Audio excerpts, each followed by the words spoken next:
rolling, free sparring. It's what makes Jiu-Jitsu so dynamic. It's what allows for limitless growth. It's what makes it the most effective martial art on the planet. But it's also the #1 reason why most people quit before the 6-month mark. At every Jiu-Jitsu academy, students are introduced to sparring, the idea of, one person grappling intensely against another person, both trying to choke each other out.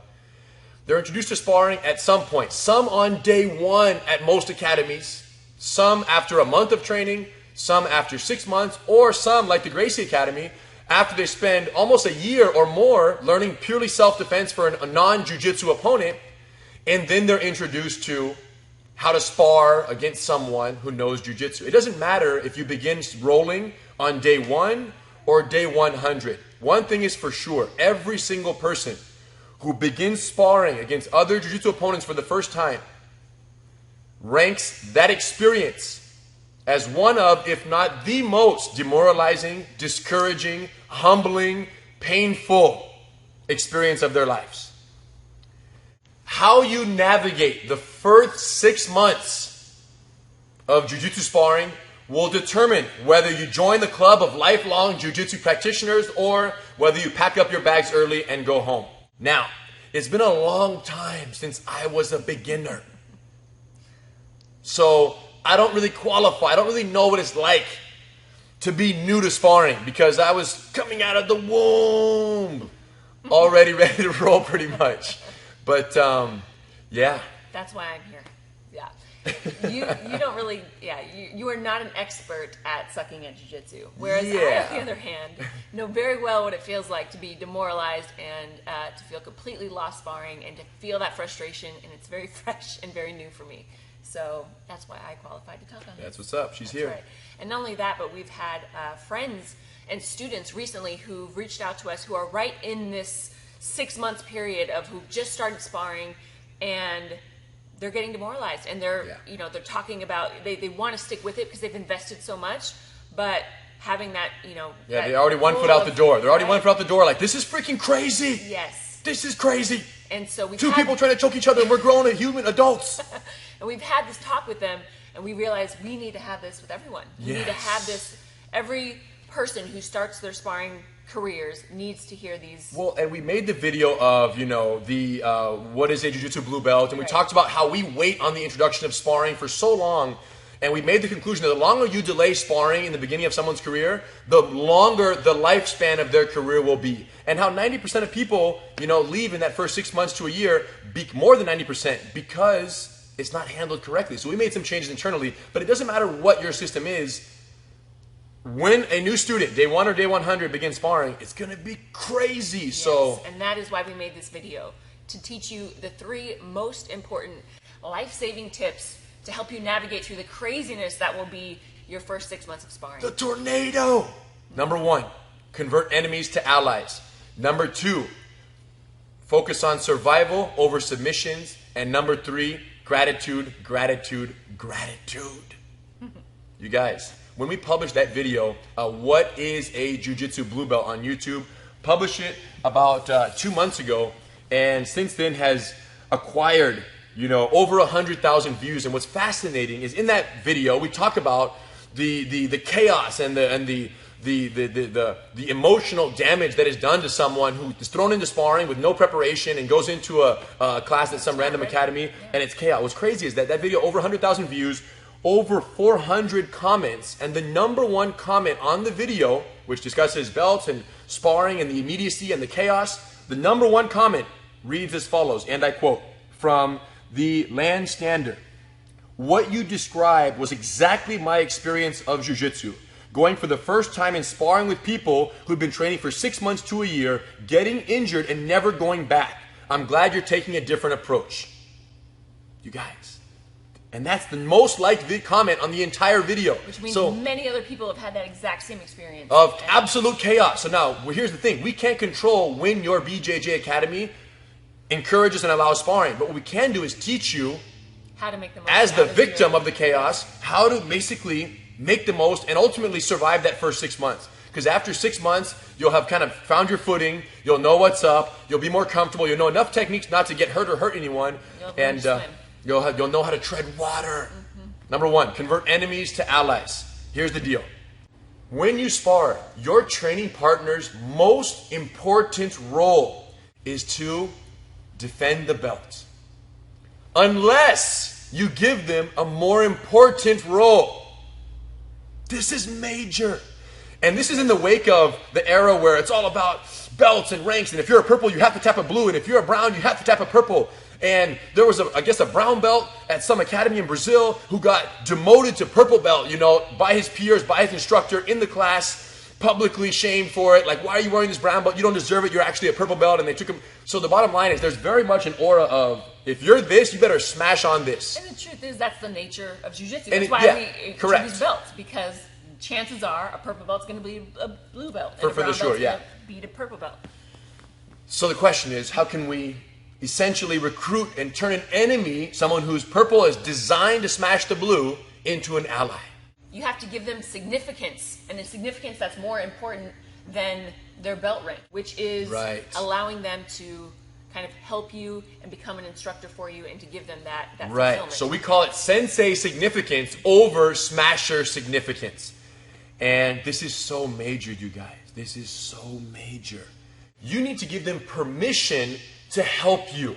Because what you want to create is a dynamic where that person identifies themselves as someone who is respected as an instructor, at least in your little jiu-jitsu journey. And for their knowledge, for what they have. Yes. And that is the hardest part is that you have to give them permission, right? Because naturally, when two people go to spar, they don't think their role is to help you. Even a more advanced person. Even a more advanced. They're trying to survive against higher belts than them. So when they go to spar, they're thinking, all right, we're gonna do this, we're gonna roll. And unless you are very clear with them about kind of your position and maybe your discomfort with sparring or what you want to accomplish from the role, they're not going to offer you any advice. They're not going to offer you. They're not instructors. They don't qualify. They don't feel, a purple belt does not feel certified to teach a blue belt while they're rolling. What do they think? I got to defend the purple. Here's the problem. They don't identify with themselves with the coaching role unless you grant them that permission. This is so major. It really is. This changed everything for me and made what at one time just felt like I was in a blender for 5 minutes at a time to actually feeling productive in a sparring session. Was me allowing somebody, giving them that permission to say, give me a few tips here and there, and we'll talk a little bit about how to actually do that. Yeah, and the thing is this. I, for example, as a jiu-jitsu instructor, I identify myself as that role. No one needs to tell me, Rener, you can give me some tips right here, or how would I pass the guard here, or what should I do here?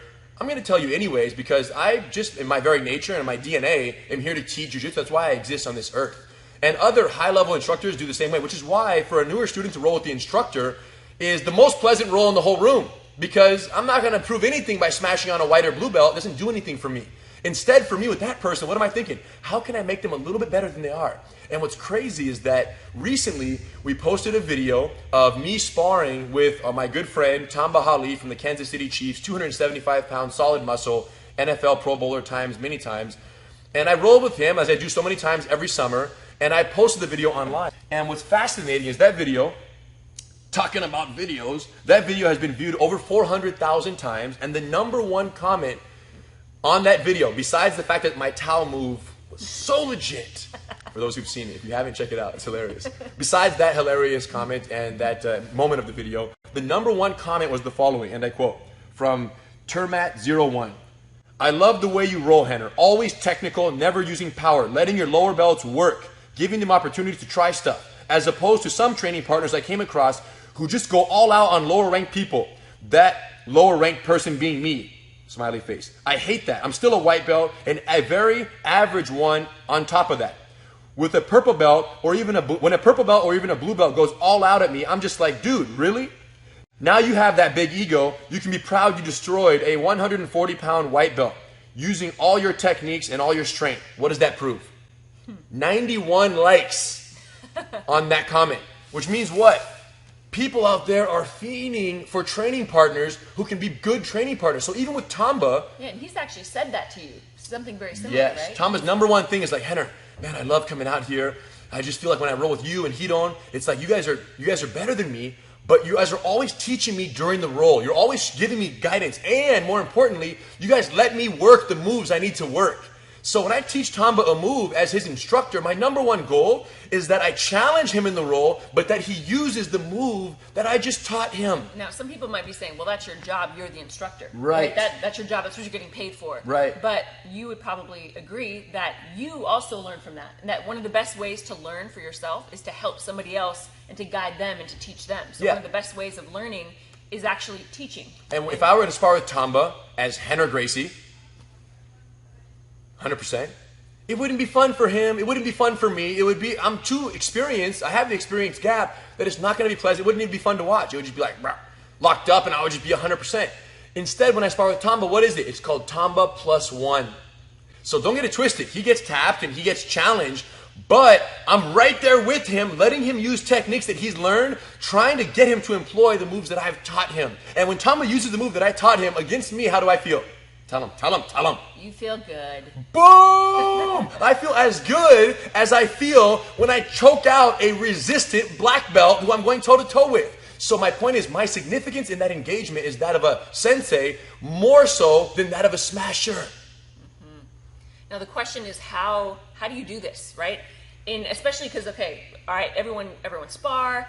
You know, we've got, first thing is what? Finding a training partner. Right. That's the first step. And we talked a little bit about this in the Rolling with the opposite sex video. But as a woman, it's hard for certain reasons. But even as a brand new blue belt, it's just hard. Or a white belt, it's hard. Somebody who just knows, like, I don't really know what I'm doing. Yeah, I don't really know what I'm doing. Does this higher belt even want to spar with me? Because what can I offer them? They're just going to destroy me. So there's all these thoughts going through your head when you're trying to find like a training partner. So there's already that intimidation. And so one thing that we really recommend is that instead of, you want to roll? Right. Hey, right? Want to roll? Hey, you want to roll? Right. It's a little bit like, and it's not a challenge because of course rolling is part of jiu-jitsu, but it can kind of feel that way. And when you don't even feel like right, when a blue belt looks at a purple belt and says, "Hey, want to roll?" That purple belt says, "Yeah, let's roll." Yeah, let's do it. And in their head, they're thinking, "I'm gonna show him a roll." It starts off. And it's not, everyone says it every single day. And I say it and everyone says it. Of course. But the point is, we're just trying to give those brand new survival sparring tips in the very beginning for that first 6 months, how to create engagements that are more cooperative and productive than they are humiliating and destructive. Yes. So my suggestion would be to say, do you have a partner yet? Do you have a training partner? Do you have a partner? Do you have a partner? Hey, because now you have a partner? We're partners, right? We're working together.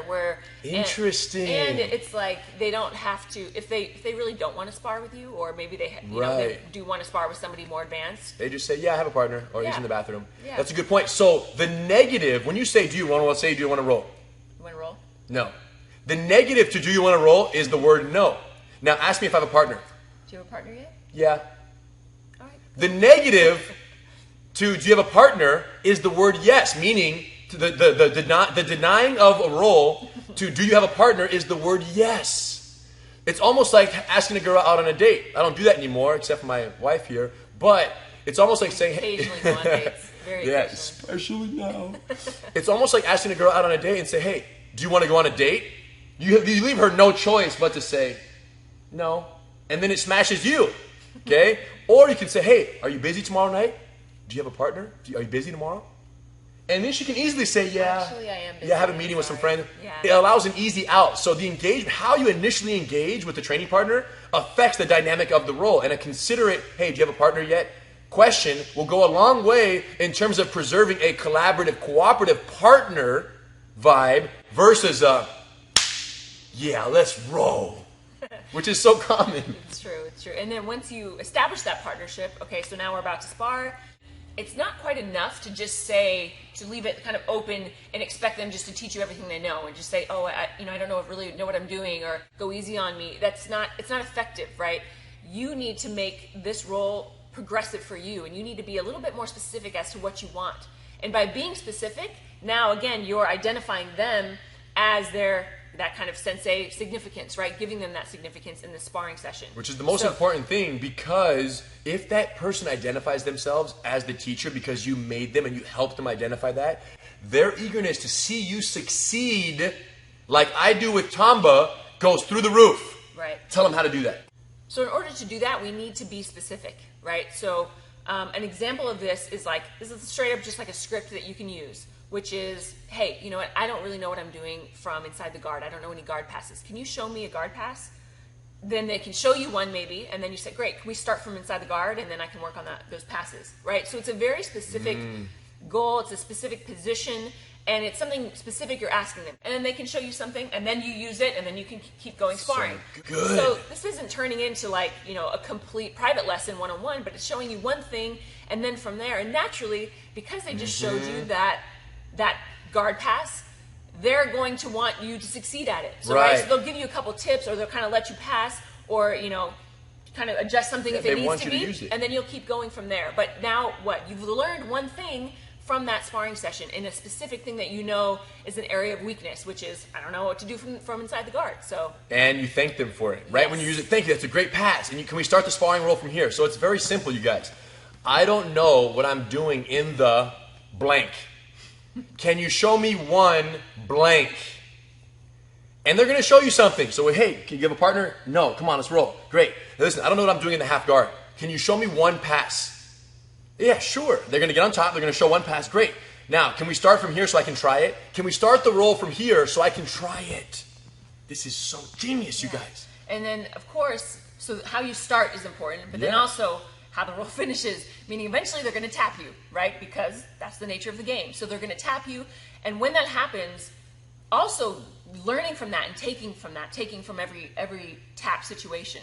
So when that happens, okay, great. What did I do wrong, or how did you set that up? And kind of dissecting each submission that you know, that how you treat that's the another taps. Way to. So that what we're identifying is there are two critical engagements, we'll call them. One is when you shake hands and start. If you say, hey, you got a part, you want to roll? Cool. Boom, and you jump on this advanced belt. Get ready to get hammered.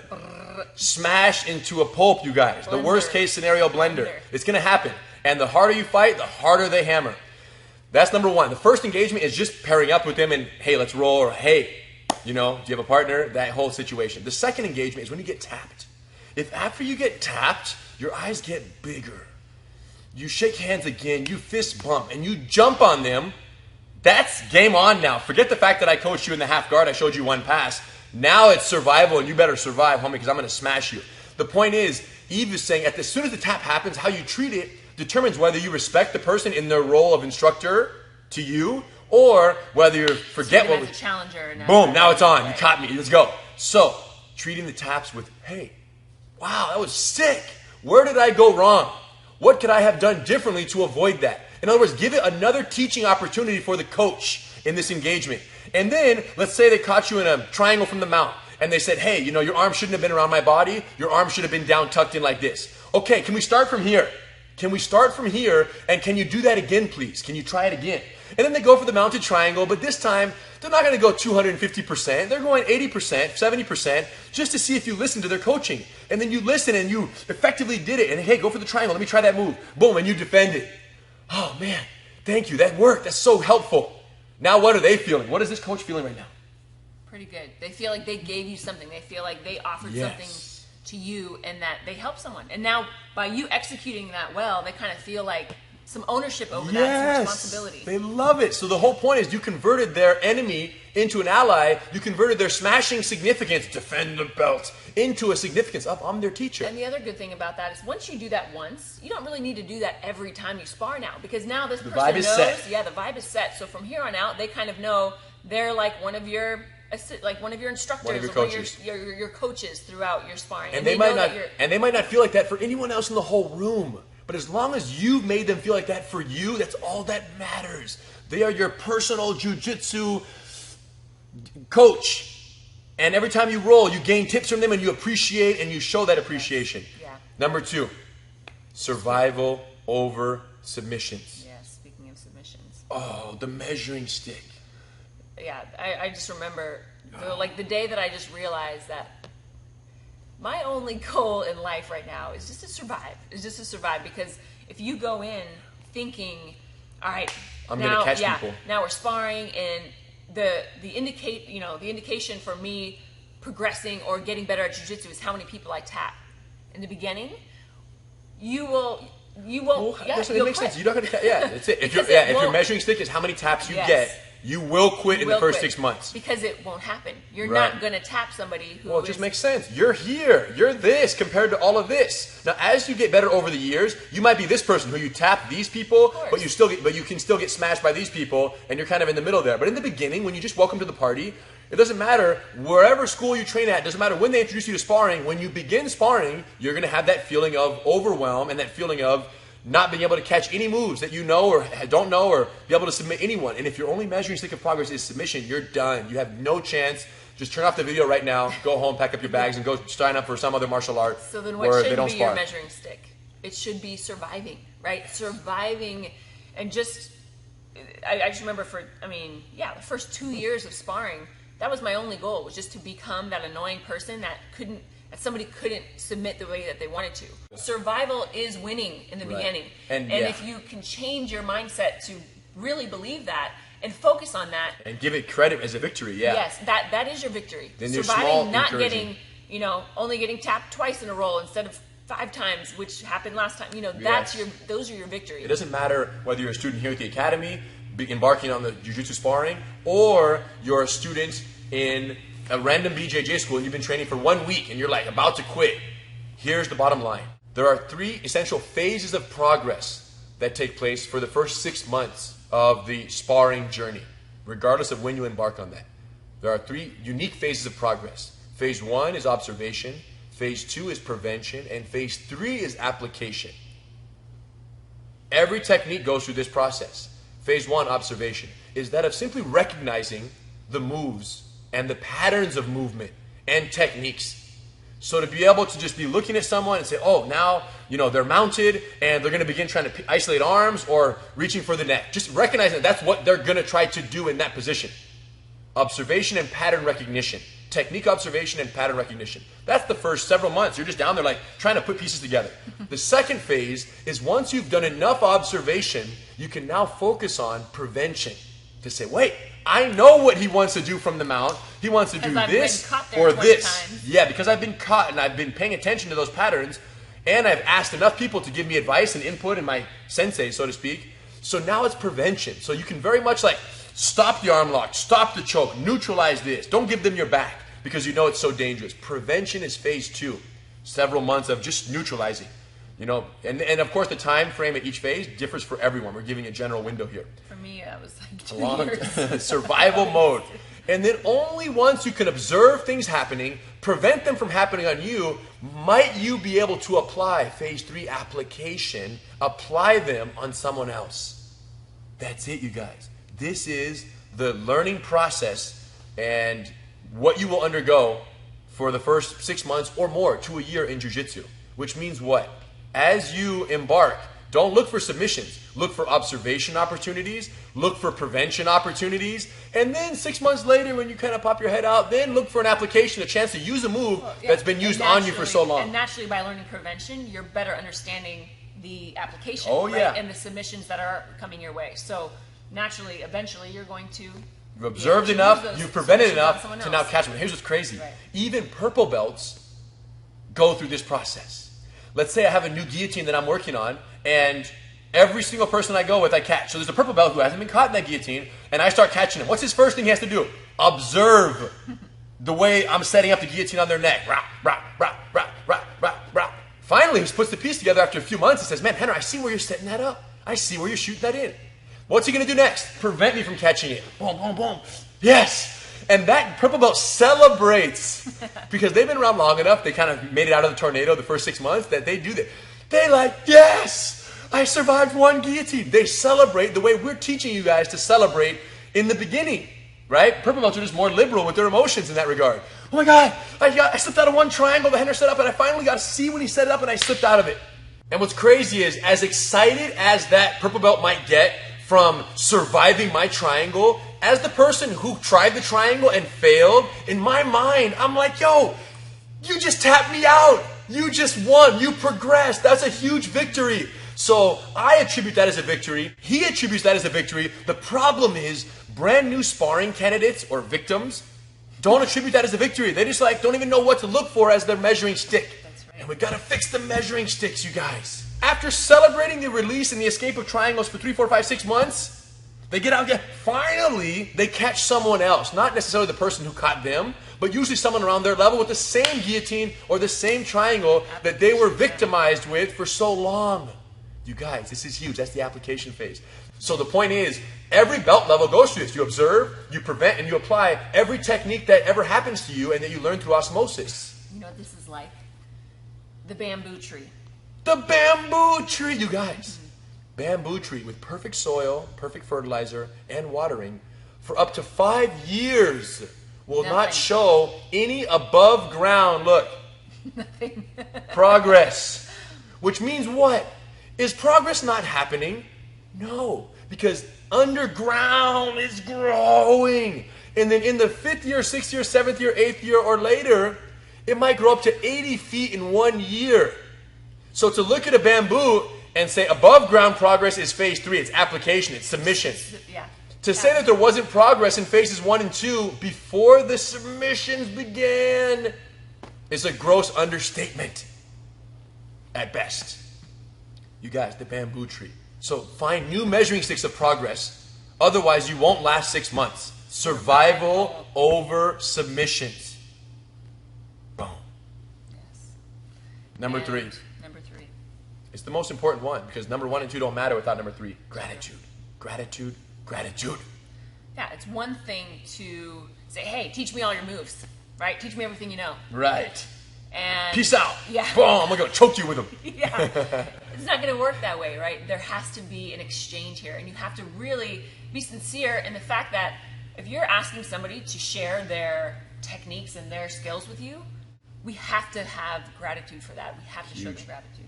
Yeah. So the thing is this. When I teach a guy like Tamba and he comes to me after and says, man, Rener, I love coming all the way out to California for the entire summer to train with you guys because, man, I roll and you guys show me while we're rolling. You guys don't try to hurt me. You guys really try to teach me. Even in the intense spar, you're coaching me every step of the way.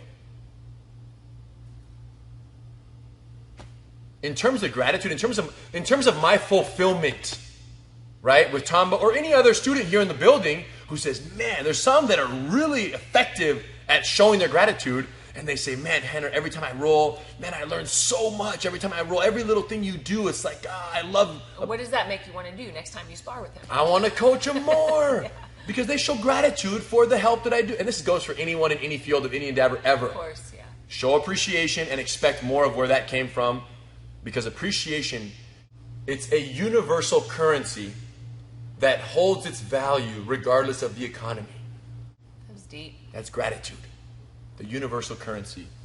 And ultimately, would you rather have one instructor, whoever your head instructor is at your school, or 100 instructors who care passionately about your progress on your path to black belt? What would you rather have? 100. And even if that one is you. The creation, yes. You're better off with 100 and maybe one of the 100. Yes. Go get 99 others, Eve. And what's crazy is that gratitude is essentially the currency that identifies those people as your instructors, if that makes sense. Does that make sense, right? Because the truth is, you know, the fact that people come to the academy and pay for classes and I teach them, that's how they identify me as their teacher. Rener, we're paying you, teach us. But you're not going to pay your purple belt or brown belt training partner, hey, here's $20, thanks for the coach. No, what you are going to pay them with, though, is gratitude, and it's worth more than money. Okay, so at that point, they're going to go, yeah, they appreciate me so much that they paid me for my helping of them. And that payment I'm talking about is gratitude. And that really is the best part about teaching and helping somebody. And again, this goes back to almost feeling like, well, I don't qualify to teach anyone. I'm just a blue belt or a 3-stripe blue belt or, you know. But the truth is, you always have something to offer somebody who's newer than you. Yeah. Yeah. You have some technique, you have something you've learned, you have something that you can give them. And so by recognizing that and by them showing you that gratitude, that exchange is going to keep happening. And just to be clear, it's not good enough for you to roll with people and just derive techniques from them and take lessons and ideas and techniques and moves from them. In order for this equation to work and be successful, that person who you just took the move from has to identify themselves as one of your coaches. Yes, as a contributor to your yes, progress. They can't, because here's the difference. if we roll and you just pick up 3 or 4 of my moves just by watching and leave without saying anything, you stole my techniques. I'm not against that. I'm all for it. Everyone can steal whoever they want in jiu-jitsu. Take the knowledge all you can. But if you want to create 100 coaches, that's your goal, guess what? On the way out, gratitude is what tells me that I actually contributed to you. So, yeah, because if huge I don't deal. tell you how valuable that what information you just I'm gave just me or rolling what normal. you shared, he'll never know. And here's the reason why that's so. You say, well, what's the point? Who cares? If I steal it and I'm getting better, what's the point? Well, the point is this 6 months of tornado sparring, you want people to roll with you who identify themselves. When they go home at night and they come back in the morning and they come to class, they think, where's my disciple? Where's my student that I helped grow? Because if they see you that way, when they roll with you, they're going to tamba and Rener you. They're going to go and roll with the goal of making you productive, effective, and help you grow more than, who am I going to smash on today? Where's that kid I can just go beat up to show how bad my purple belt is? Do you understand? My point is you want them to identify with that role because then they want to uphold their title as your coach. My point is that coach title is not established until gratitude is given. Oh, it's so major. It's so major, you guys. So at the end of the day, you know, sparring for the first 6 months, regardless of whether you're starting fresh at a school with white belt brand new, we hope that someone sent you this video on your first day of class because you're going to need it. Or whether you've been training for a year and then you begin sparring after that with a more jiu-jitsu versus jiu-jitsu focus. It doesn't matter when it begins, it's going to be freaking crazy. That's the fact. And especially for the Gracie Academy students, here we have actually separate technique and spar classes. So there's technique class first and spar class second, which means that you can spar at your own pace too. That's the other thing, is that you don't have to feel like, all right, now I'm in master cycle or now I'm in sparring classes and I have to spar every day and I have to go every sparring. Right. You don't have to do that. If you just want to kind of, you know, get into master cycle and really feel continue learning the moves and continue and getting more understand comfortable. Every position a little better. Maybe just a few sparring sessions a day that you take something from, go write down some notes, and then come back the next day at for your more own sparring. pace. Spar at your own pace. Well, Don't here's feel what's crazy. pressured. I don't spar intensely every single day. Right? I might spar like all out with guys who are other freaking, you know, top dogs here 3 days a week. And then the other 3 days a week, what am I doing? Rolling with blues and purples and lowers and whites and just, you know what I'm saying, the newer white belts who just qualify for Master Cycle. These people, I'm like, hey, just move around and connect and what can I help them with? What can I, and like Rener plus or whatever, Tamba +1 them, where I roll with them, I challenge them, but I'm always trying to see what can I sharpen up in this student right here. So my point is, you don't have to spar every single day. And we deliberately separated a few years back based on a suggestion by our friends at in Miami, Florida, the Valente brothers, separating technique class and spar class. And students who want to stay, great. If you want to go home and rest tonight, fine. If you want to stay for sparring and watch, fine. If you want to do 2 rounds and then watch the rest, fine. Especially in that first 6 months where you're such a fragile state and there's a good chance that you'll quit after a few unpleasant rolls, which is the sad truth of jiu-jitsu as it stands. It's just the reality. We're teaching you how, hey, if you're going to spar, right, you can watch if you want, but if you're going to spar, do it with these tips and watch how those first 6 months turn into these amazing opportunities to collaborate, to have coaches, to build friendships on the mat, to give people the gratitude for helping you, versus being the most unpleasant, driving to the academy, death gripping the steering wheel in anxiety, sweating bullets while you get there because you feel like someone's going to rip your head off as soon as you show up. And you guys know what I'm talking about because all of you went through this. The black belts out there who run schools, most of you went through this unless you were born on the mat like we were. And even I had my anxiety phases. 11, 12 years old. I've told the story before. You guys, every single day I would come to class, I'd get beat up, smashed by the same freaking yellow belt every single time. And the crazy part is her name was Terry. Bad, you guys. I still have trauma from this. So if I was smart, I'd be like, hey, Terry, kind of show me what to do from here. Teach me how to escape this. Teach me how to get out of this choke. Man, but my ego kicked in and I didn't want to. My ego kicked in, I got to go, boom. And what's crazy is that there are some people who come into sparring or, you know, either here at the academy, I want to get to spar now. Or at a new school, I want to go jiu-jitsu, I want to learn how to do MMA, I want to learn jiu-jitsu, I want to go spar, I want to go do what I see on TV. And they come in hard, like, I'm going to go for it. Sparring can be exciting for some people. Like, some people, that's what they signed up for. Like, yes. yeah, I just want to go, I want to roll. Like. And here's all we have to say about that. When you come in, screw all this advice. Just come in and say, I'm going to freaking go hard. I'm going to just take necks and cash checks, you know? And you come in there with that attitude, guess what? You're going to get beat. That's a fact. And the crazy part, you're not going to learn very much Well, yeah, you're not going to absorb because it's an emotional role for you, number one. Number two, let me just say this. The harder the wood, the heavier the hammer. So you come in as an oak door who thinks it's impenetrable. We're going to get the freaking sledgehammer out, bring the SWAT team battering ram, Torrance PD, and ram through the oak door. You're going to get broken. It's just going to be way less pleasant. Okay? Whereas if you come in and say, no, you guys, what are you talking about right here? Here, I'm just, drywall.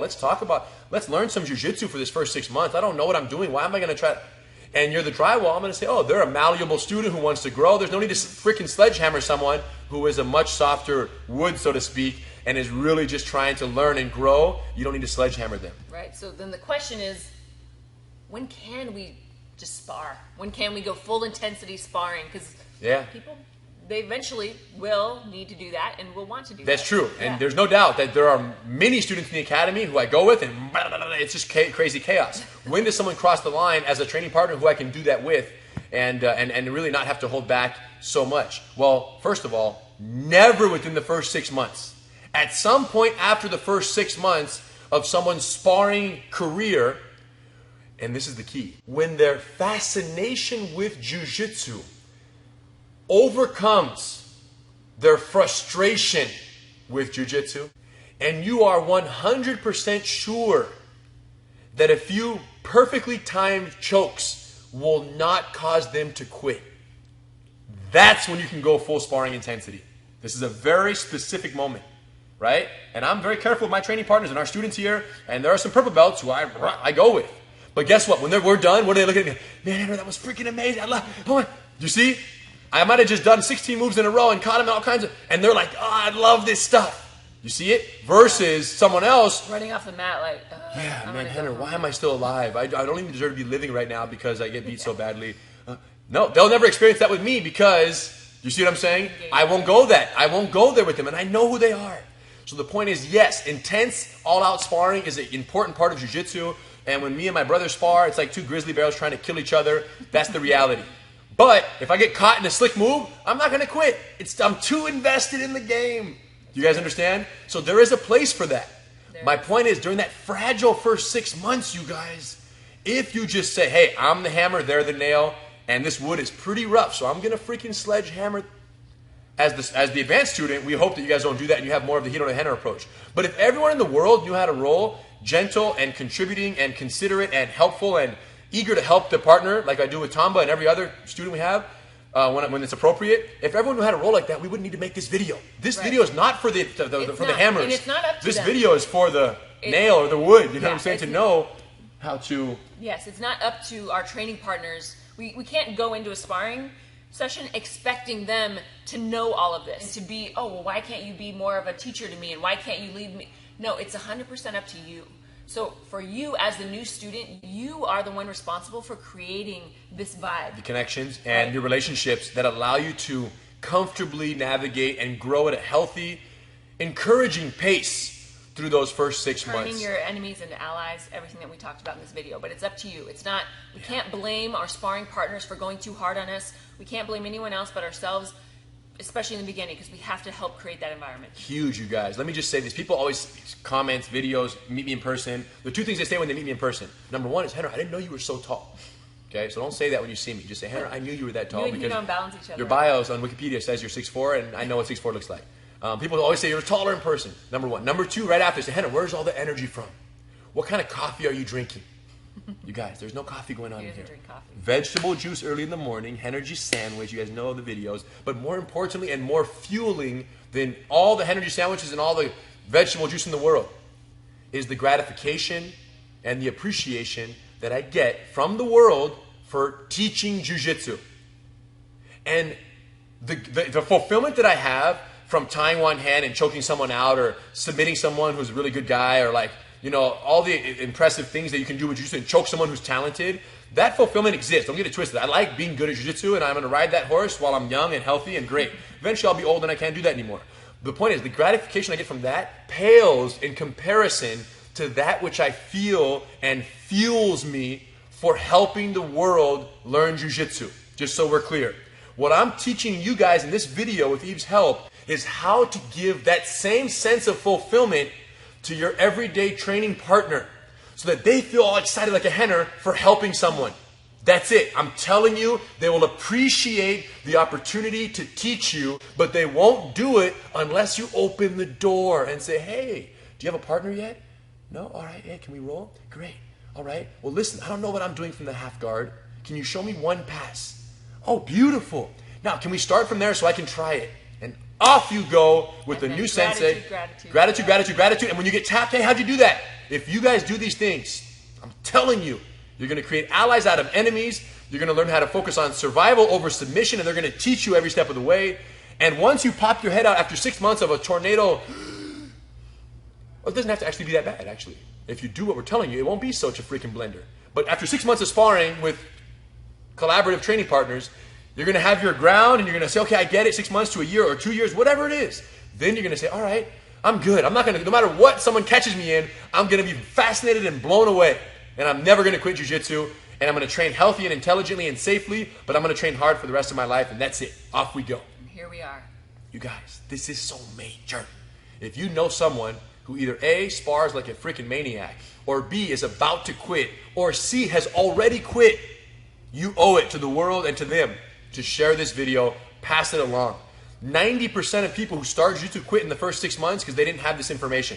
Literally, they just drowned in the freaking sea of sparring, and they never came back, and they post comments on my video, and they appreciate our efforts. My whole point is, let's not wait till they quit to give them the insight. Here we are, talking about it. Help us spread the word. It's a needed, as many other videos are, announcement and public service for jiu-jitsu, and we hope that if this keeps 1 or 2 people on the mat and say, no, I'm going to figure it, I'm going to navigate this, versus this is crazy, why am I doing this, why are we 2 grown people choking each other? If it keeps a few people on the mat, it was worth it, and I'm glad Eve was here to be part of this. I'm glad baby Gracie got to be part of this talk, because they're going to come one day too where he's 11 years old. There's going to be a tough girl on the mat who's going to choke him out, and he's going to come home crying, and I'm going to say, son, log on to YouTube, watch some videos.